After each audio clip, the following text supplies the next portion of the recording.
అని అద్భుతంగా పిట్టకథలు చెప్పగలిగాడు. ఎవరికైనా ఇచ్చిండా? 2014 నుంచి 2014 వరకు 10 సంవత్సరాలలో ఆనాడు డాక్టర్ వైఎస్ రాజశేఖర రెడ్డి గారు కాంగ్రెస్ పార్టీ 25 లక్షల ఇందిరమ్మ ఇండ్లు తెలంగాణలో పేదలకు ఇచ్చిండ్రు. మరి 2014 నుంచి 2024 వరకు చంద్రశేఖరరావు గారు ఏమి ఇచ్చిండ్రు? సంవత్సరానికి 2 లక్షల ఇండ్లు ఒకవేళ కట్టుంటే కూడా ఎక్కువ కూడా అక్కర్లేదు, 20 లక్షల ఇండ్లు పేదవాళ్ళకు వచ్చి ఉండేటివి. ఎవరికైనా ఇండ్లు ఇచ్చిండా?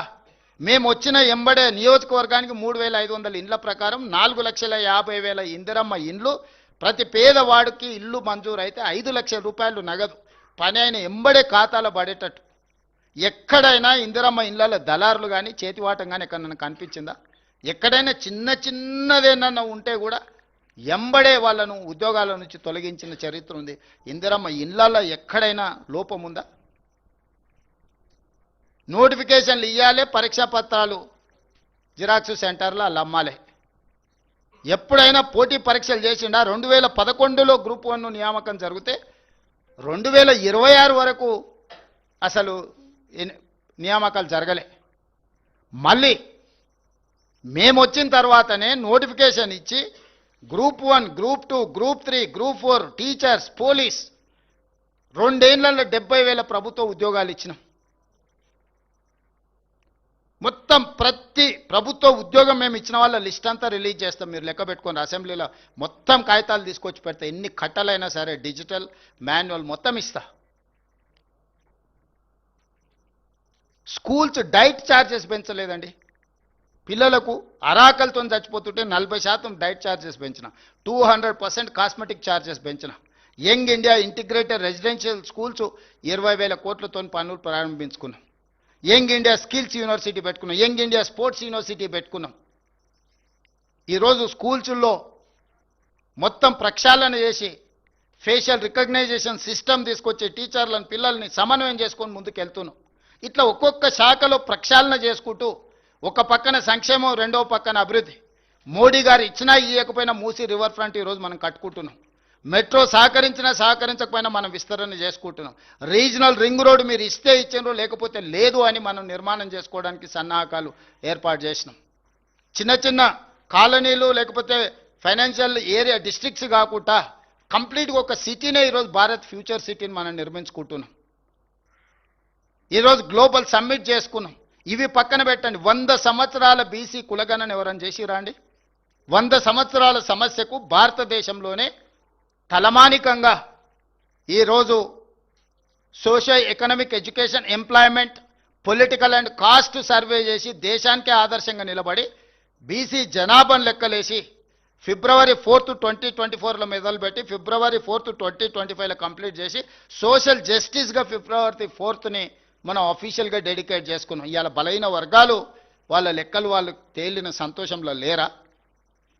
మాదిగా ఉపకులాల వర్గీకరణ 40 సంవత్సరాల నుంచి రావణ కాష్టంగా మండుతుంటే దేశంలోనే మొట్టమొదటి రాష్ట్రంగా వర్గీకరణ సమస్యకు శాశ్వత పరిష్కారం చూపిస్తే ఈరోజు బుడగ జంగాల నుంచి అత్యంత వెనుకబడిన మాదిగా ఉపకులాలు ఈరోజు డాక్టర్లుగా, ఇంజనీర్లుగా, ఈరోజు గ్రూప్ 1 ఆఫీసర్లుగా సెలెక్ట్ అయినరు.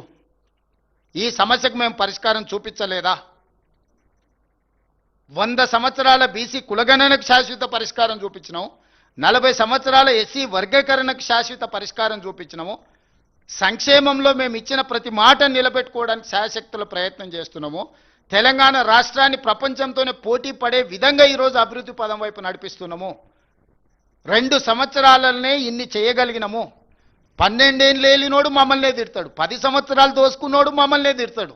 మమ్మల్ని కాదని వాళ్ళకు ఓటేయమంటారు.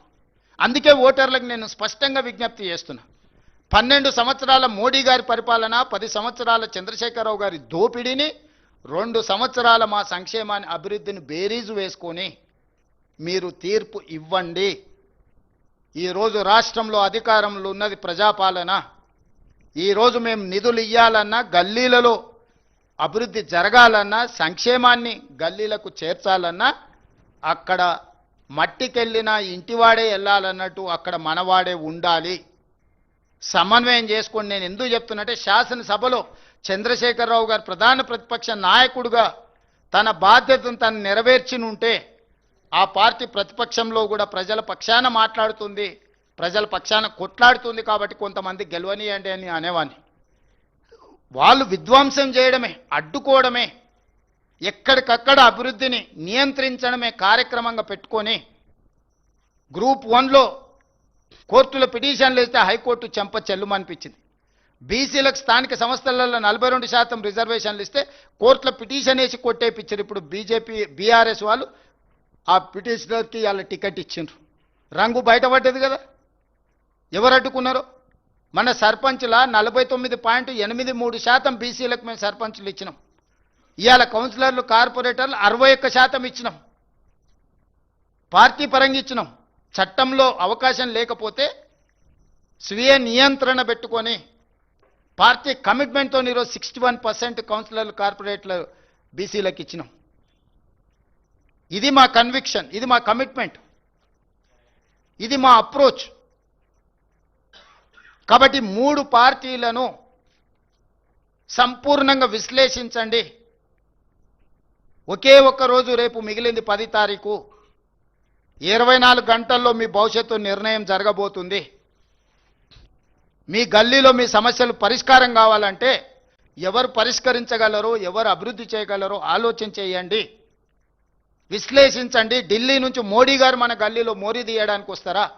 ఫామ్ హౌస్లో ఉన్న కేసీఆర్ గారు మన నీటి సమస్యను, మన కరెంటు సమస్యను పరిష్కరిస్తాడా? ఈరోజు ఉపన్యాసాలు ఇస్తున్న హరీష్ రావు గారు, కేటీఆర్ గారు నిన్నటి వరకు వాళ్ళే మంత్రులు కదా, వాళ్ళ దగ్గరనే ఆర్థిక శాఖ, వాళ్ళ దగ్గరనే మున్సిపల్ శాఖ, వాళ్ళ దగ్గరనే ప్రభుత్వం ఉన్నది కదా, వాళ్ళ కుటుంబం చేతిలోనే తెలంగాణ రాష్ట్రం అంతా బందీగా ఉన్నది కదా.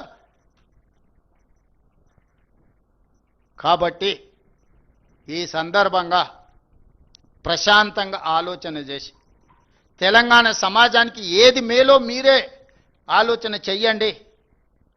ఈరోజు మీరు ఎన్నుకోబోయే వాళ్ళు 5 సంవత్సరాల మీ భవిష్యత్తును వాళ్ళ చేతిలో పెట్టబోతున్నారు.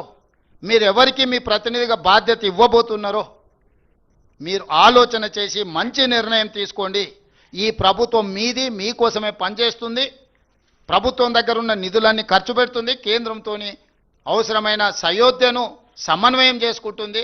కానప్పుడు కేంద్ర ప్రభుత్వం మీద కొట్లాడడానికి ఈ ప్రభుత్వానికి ఎలాంటి బేసిజాలు లేవు. మీలాక కుమ్ముకు చీకటి ఒప్పందాలు మాకు అవసరం లేదు. ఏదున్నా ప్రజల ముందే బహిరంగంగా మా ఆలోచనలు పెడతాము. ఇవాళ కరీంనగర్కి ఔటర్ రింగ్ రోడ్డు రావాలన్నా, వరంగల్కి ఔటర్ రింగ్ రోడ్డు రావాలన్నా, ఖమ్మం అభివృద్ధి జరగాలన్నా, రామగుండం అభివృద్ధి జరగాలన్నా, నిజామాబాద్ అభివృద్ధి జరగాలన్నా, నల్లగొండ జరగాలన్నా,